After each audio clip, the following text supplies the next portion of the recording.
we, the Jewish people, have been living under a post-Holocaust halo. Part of this halo effect has deluded us into thinking that Western countries and Israel share a lot more in common than they actually do. Western countries and Israel share many interests, and when they coalesce, it is superb.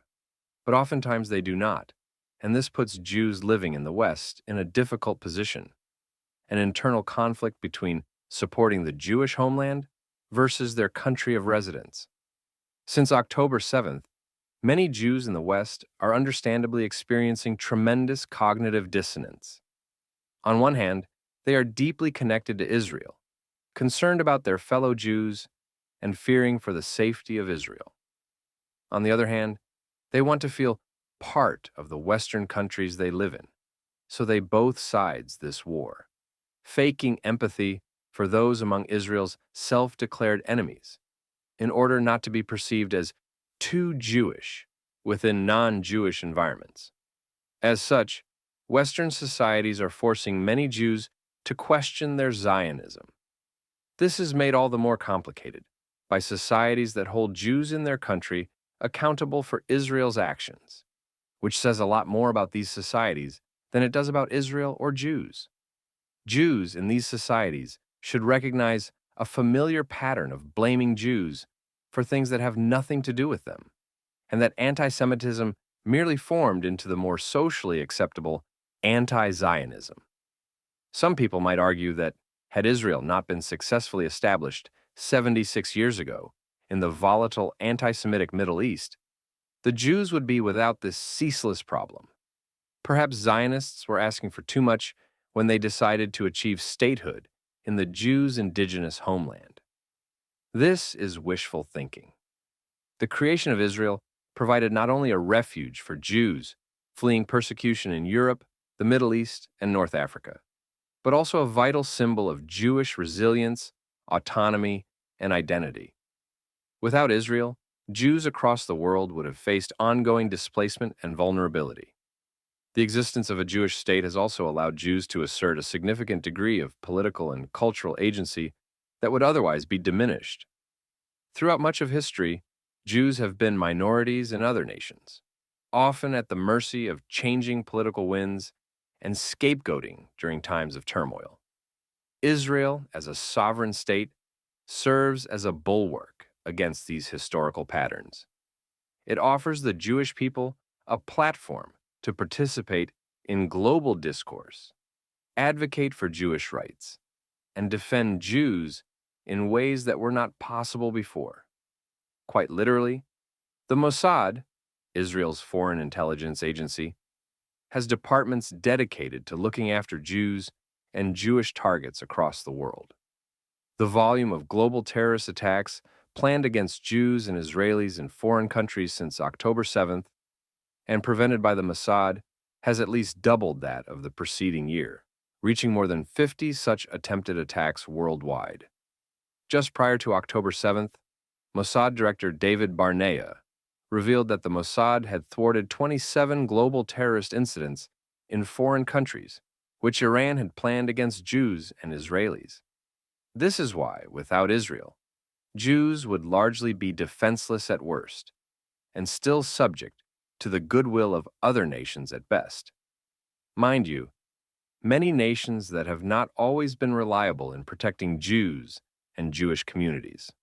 Moreover, Israel's absence could have far-reaching implications for Jewish identity and continuity. The Jewish people have always had a deep connection to their ancestral homeland, and the modern state of Israel plays a key role in sustaining this connection. The cultural and spiritual revival that permeates Israel has strengthened Jewish pride and practice around the world. Without this national center, Jewish identity might have eroded more rapidly in the face of assimilation, persecution, and other external pressures. Israel's innovations in education, technology, and culture have inspired Jewish communities globally, and without it, the Jewish diaspora might be more fragmented, isolated, and disconnected from its roots. In a world without Israel, anti-Semitism would likely be more pervasive as well, with fewer means to resist it.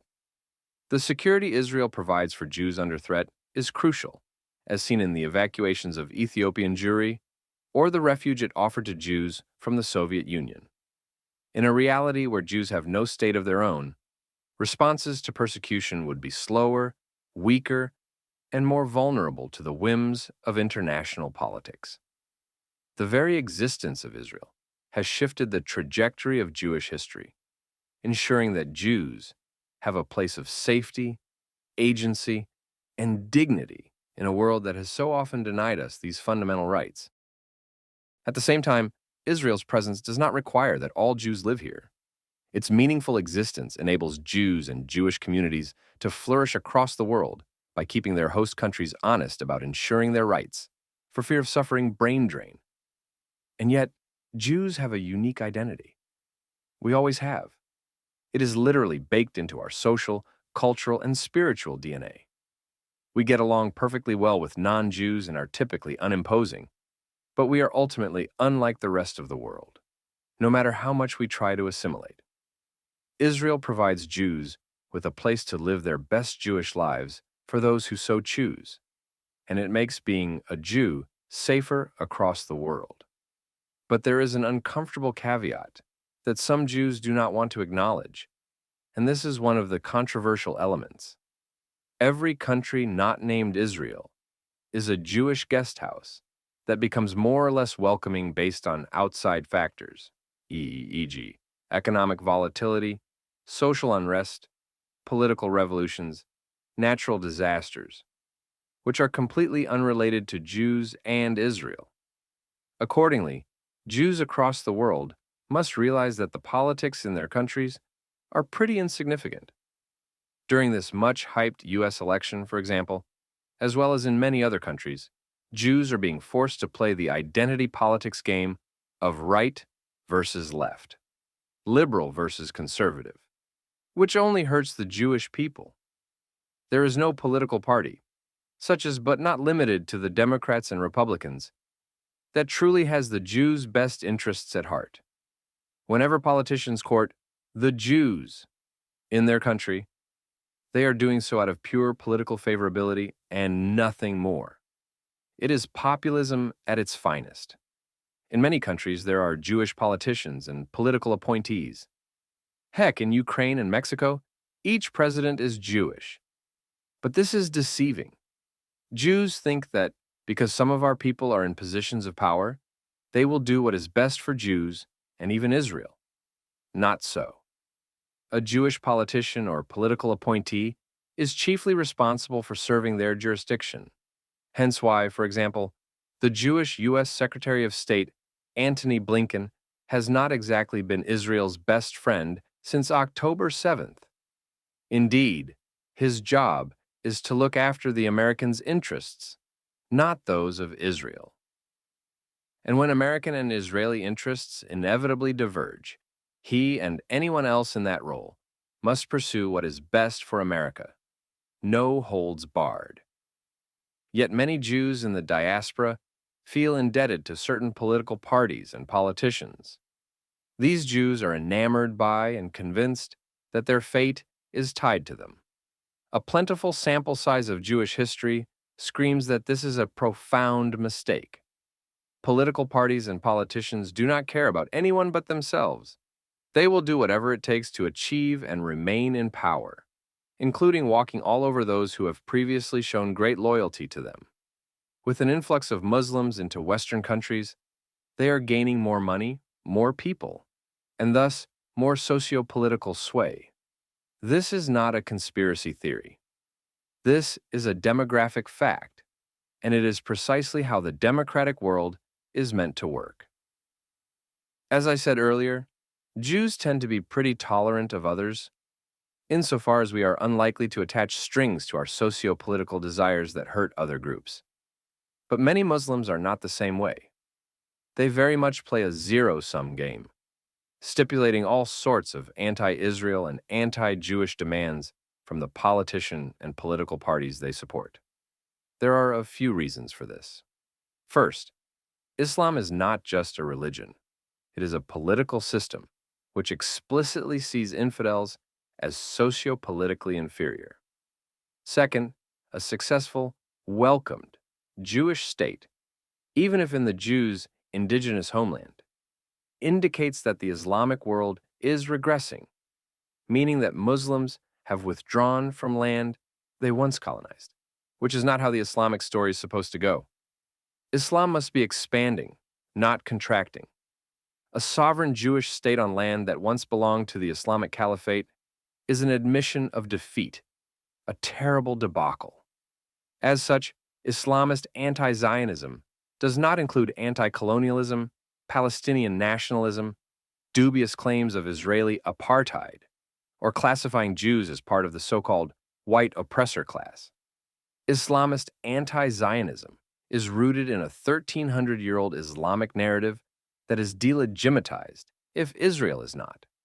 This is why left-wing anti-Semitism is on the rise, marked by the notorious Red-Green Alliance, referring to a political and ideological coalition between left-wing, often socialist or Marxist, represented by red, and Islamist or Muslim-oriented groups, represented by green.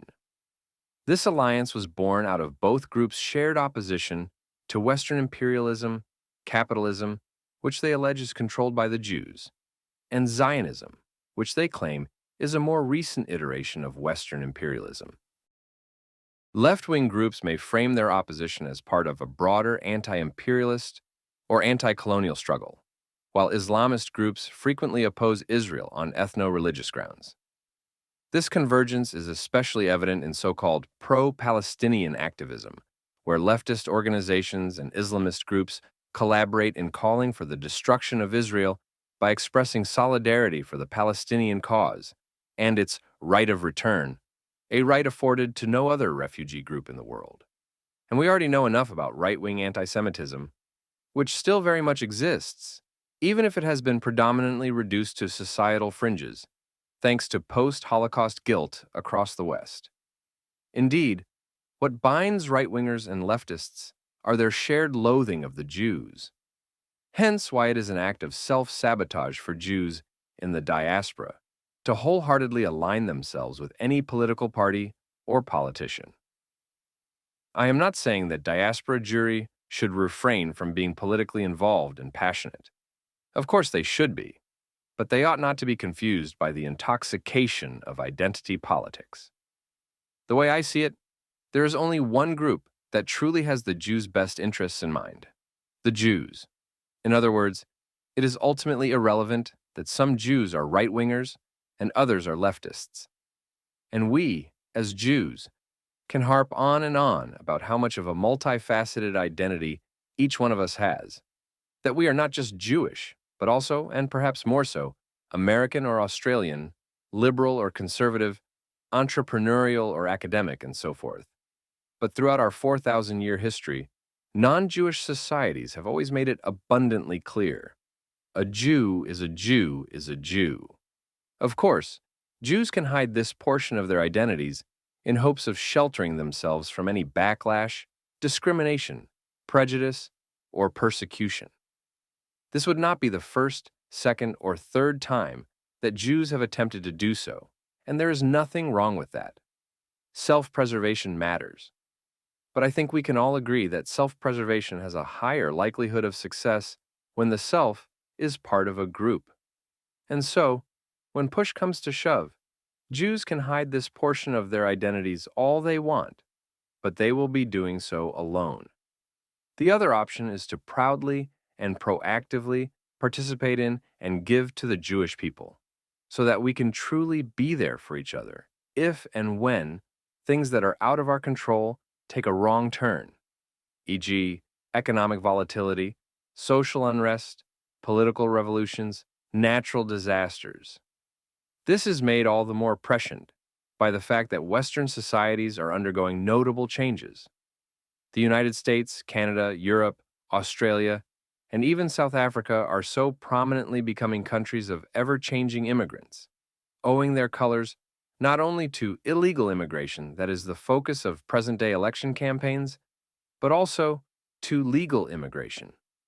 Immigration as a whole has been changing the face of the West all the time, since the dawn of its emergence. As a result, Western societies are exceedingly multicultural, multiracial, multi-ethnic, and multi-religious, as well as increasingly open to gender equality in the broadest sense of the word.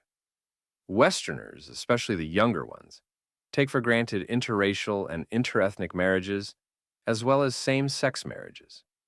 In addition, as always, due to socioeconomic reasons such as inflation, most Westerners of all ages are constantly busy with the struggle for daily economic sustenance. To expect these people, even if they do not hate Jews, to support us in their day-to-day lives is faulty thinking. For 3 generations after the Holocaust, it seemed to us that Western support for the Jewish people, and, by extension, Israel, was taken for granted. But October 7th taught us that, even if this was true in the past, and I think it may have mostly been an illusion to begin with, today, this support is quickly fading. Remnants of it exist among the generation that still manages the political decision-making across the West. But it is quite possible that in the near future, there will be minuscule traces of this support. The state of Israel and Jewish people must prepare for this ahead of time. Our very existence in the future could very well depend on it. That is why we Jews must unite, not in homogeneity, but in homeostasis. Engage more with other Jews, religious, Israeli, diaspora, and so forth. Learn to increasingly appreciate the wide spectrum of Jewry and realize that our enemies, and they absolutely exist, do not care where we are on the socio-political or geopolitical spectrum. Only when each of us Jews takes these challenges more seriously will the Jewish people confidently be safe and sound, when we are wholeheartedly united and strong as a family. Like Charles Darwin said long ago, the most cohesive and cooperative groups generally beat the groups of selfish individualists. Darwin's ideas about group selection fell out of favor in the 1960s, but recent discoveries are putting his ideas back into play, and the implications are profound. All you have to do is look at the IDF as a prime example. They are utterly destroying the anti-Semitic, jihadist, Iranian axis because they are united in the Jewish state's mission to protect and serve all of Israel. I have heard multiple Israeli soldiers tell me that, while the rest of Israeli society bickers about socio-political differences, no one in the IDF talks about them. They all recognize the importance of buying into the mission and acting as a cohesive, cooperative group. To be clear, soldiers do indeed have strong opinions about social and political issues, but they have the discipline to check these opinions at the proverbial door when they put on their uniforms and go to serve. The IDF is an interesting microcosm because it very much depicts the Jewish world's promising potential. One of my Israeli ex-girlfriends used to tell me that the army is an amazing experience because it takes Israelis from all over the country, from every possible socioeconomic background and level of religiosity, and puts them into one system that does not discriminate or demonstrate favoritism based on who you are and where you came from. Likewise, the Jewish world is a concoction of diverse groups and people who, when we are at our best, buy into something bigger than factions, and individualism can accomplish separately. Just like the IDF would not be effective if it had the same people performing the same roles in the same places, the Jewish world would not be effective if we were all the same.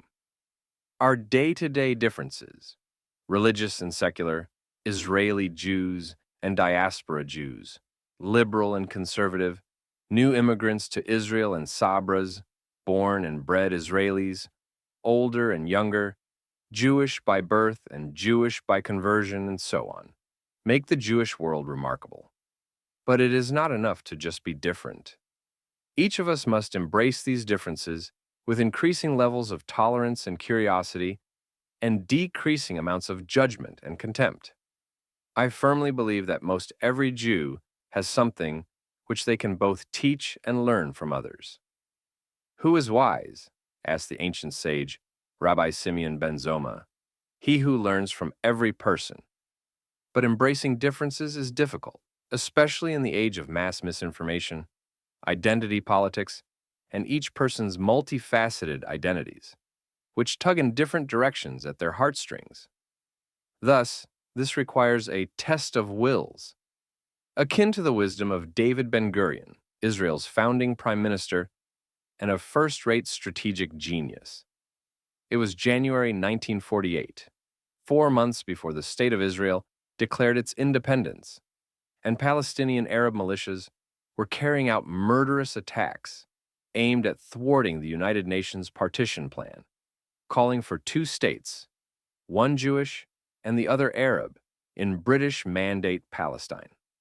Plus, the Zionists' four Arab neighbors and Iraq were expected to launch a war with that same aim in mind as soon as the British concluded their mandate that May. The situation was even more dire than what a far more powerful Israel faces today, but the similarities are still hard to miss. While various factors played a role in determining how Israel's war of independence would end, Ben-Gurion singled out one, saying, quote, "What will determine the outcome is the test of wills. Whoever's will reaches its maximum level will withstand the test and remain alive." Ben-Gurion concluded that the resources of the Jewish community in Israel had to be focused overwhelmingly on prosecuting the war, even if that meant temporarily neglecting areas of enormous significance, such as Jewish immigration and settling the land. But decisions on allocating resources made by the leadership and the fighting carried out by the men and women in the front lines were insufficient. Rather, he laid out two crucial imperatives for Israeli society, beginning with one incumbent on every person, saying, quote, "We shall not withstand the test until each of us understands that the front is not there or here, but rather inside each of us, that it is not this farm or that point that are at the front, but rather every man and woman, every youth and elderly person, and we are called to a supreme effort that includes each of us." Second, Ben-Gurion acknowledged that Israel's enemies were capable of mustering a powerful will to win, but rather than imitating them, the Jews had to reject the sources of their motivation and act on the basis of the Jewish worldviews. In this distinction, Ben-Gurion declared, is revealed the difference between the perspective of people of peace, like ourselves, and the perspective of men of war like the Mufti, a Palestinian Arab nationalist and Muslim leader in British Mandate Palestine, and Hitler and their like. There is a historical philosophy that sees in war the highest destiny of mankind, the glory of man, the glory of power, and the right that power accords. And this philosophy supports war as a free choice and as the supreme end. In confronting the representatives of that view, similar in many ways to recently assassinated Hezbollah chief Hassan Nasrallah and other modern-day anti-Semitic jihadists who have declared that we are going to win because the Jews love life and we love death. Ben-Gurion explained, quote, "It is necessary that we take up the yoke of war and show a greater will to win than these others. We shall do it precisely because for us war is not a goal in itself, and we see war as a terrible, accursed misfortune, and resort to war only from lack of choice.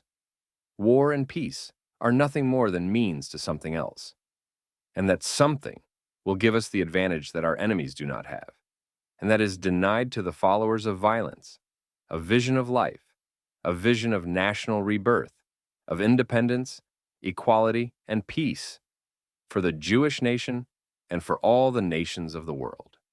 End quote. Nowadays, the Jewish people are at war once again, like we were at war during the Holocaust. The difference now is that we have our own army and, thanks to modern technology, much of which Jews have developed, the means to rather easily rally support of all kinds across the Jewish world. So many of us Jews look to our non-Jewish family, friends, neighbors, and communities for this support, and to the extent that they can provide it to us, that is an added bonus. But it is foolish to think that it will be the main artery. Indeed, we have seen that many causes which Jews have supported throughout the years have been incredibly unsupportive, or superficially supportive of Jews since October 7th. That is why we, the Jewish people, must buy into the overarching mission that, as the Talmud states, quote, All Jews are guarantors for one another. We do not only have ourselves to rely upon, but the Jewish future starts and ends there. And if we act as a cohesive, cooperative group, I have no doubt that we will continue our extraordinary story.